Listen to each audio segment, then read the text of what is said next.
Hello guys, welcome back to our channel. Ndibos worldwide are not quiet over what is happening in the southeast.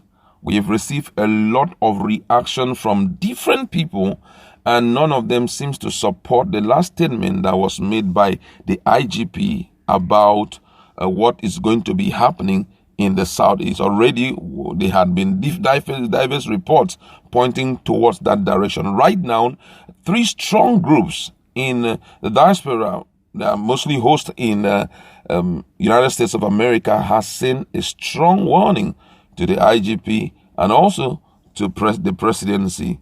And that's what we want to look at right now. But if you've not subscribed to our channel, please kindly hit the red subscribe button and also the bell icon so that you can get notification anytime we publish our videos.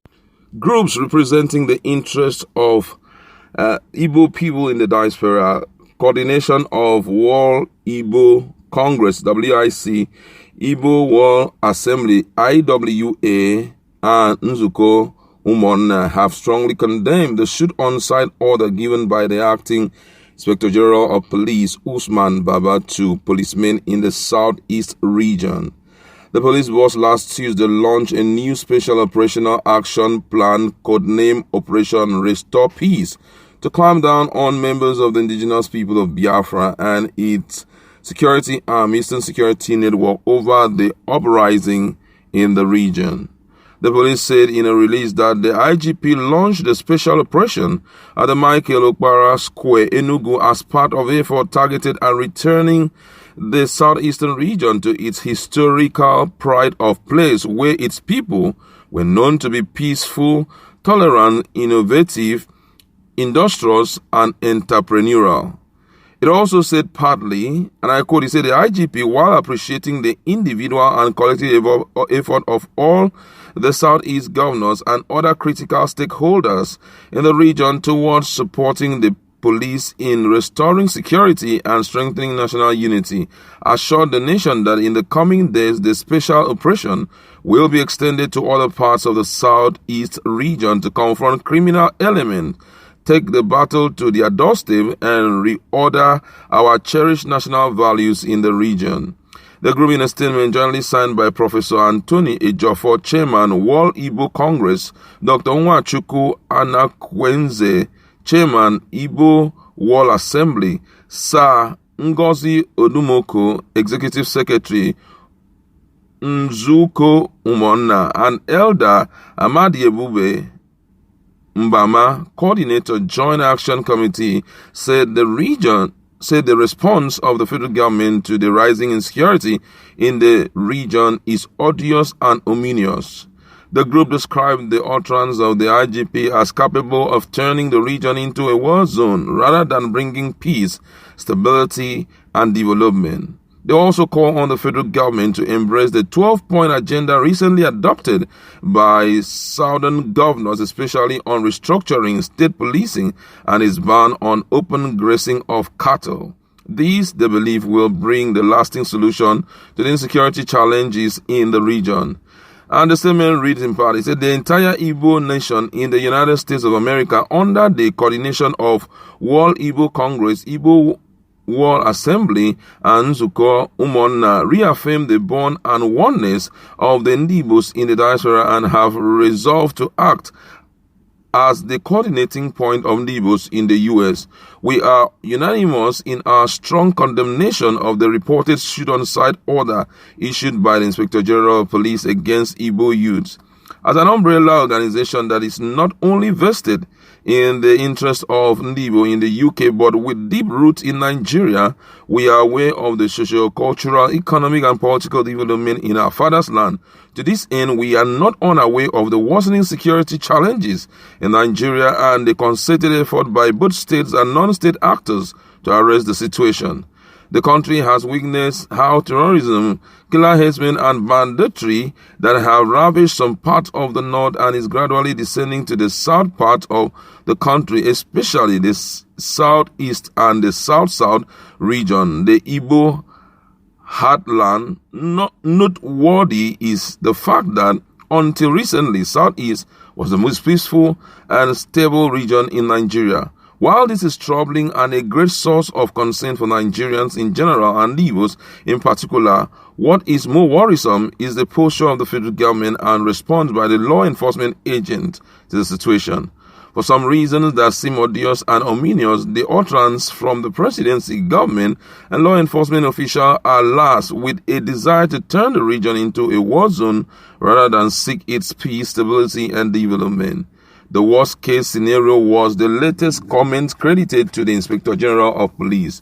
On Tuesday, May 18, 2021, Nigeria's #1 law enforcement officer was quoted to have said, and I quote, he said, "If anyone accuse you of human rights violation, the report will come to my table and you know what I will do. So take the battle to them everywhere they are and kill them all. Don't wait for an order."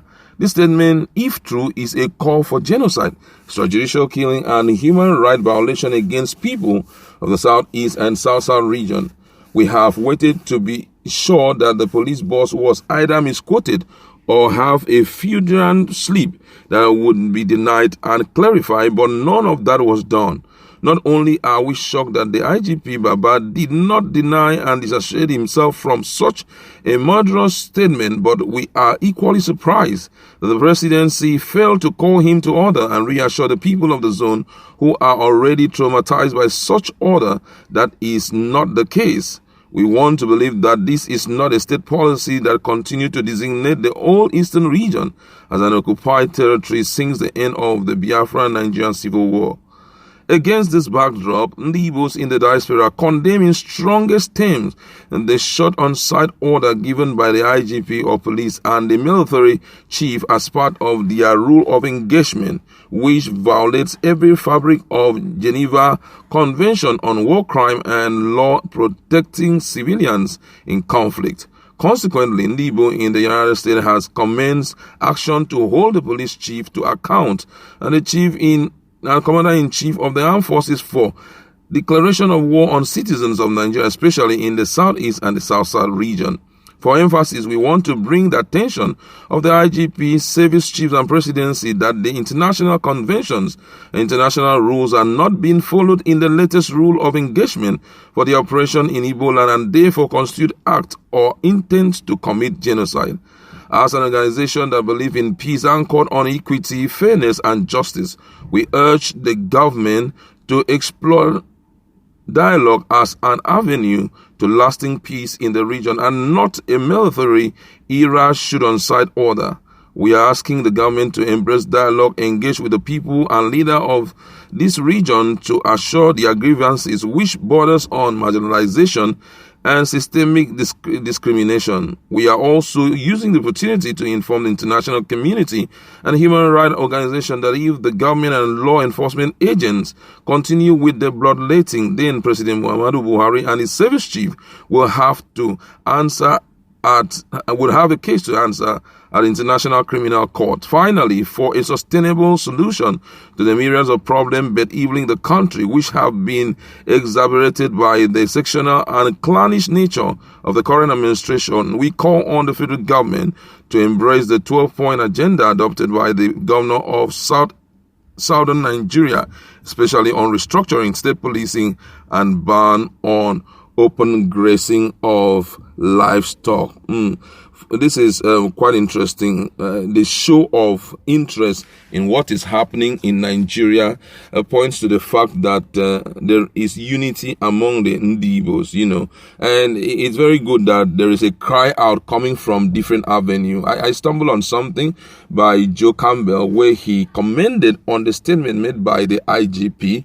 I know that most of the time when tension is really high, people can make comment which is born out of the tension. But, just like these guys have said, they've waited over time to hear if there was going to be a call off of such statement, and there is none. We are hopeful that they won't take laws more and more into their hands. There have been multiple reports, especially on the social media, pointing towards this direction. We are hopeful that everything will be corrected, because the truth is, whether we like it or not, the next 2 years, the next 3 years, all of this administration will come to an end. New people will take over if Nigeria still remain as an entity. There and then, books will be open, files will be open, documents will be open. Let's not allow it to get to that point. We know that Nigeria is overly stressed, because if UK themselves could say that if they face a bit of the problem Nigeria is facing, that they don't even know if they can stand it. That clearly shows that right now we are in a very tense situation. Let's try to see how we can ameliorate it and see how we can live in peace, especially with the people of Southeast. There's something they're asking for. Let's just try to pretend as if, or let's prove that we know the worth of human life. Let's prove that we respect fundamental human rights. Those are some of the things I feel should be done. But then I'll leave it to you. Just go to our comment section. Let's interact. What do you have to say about this write-up from the Ndibos? What do you think is the significance of this write-up? And do you think it's going to create any impact? Please do well to comment on our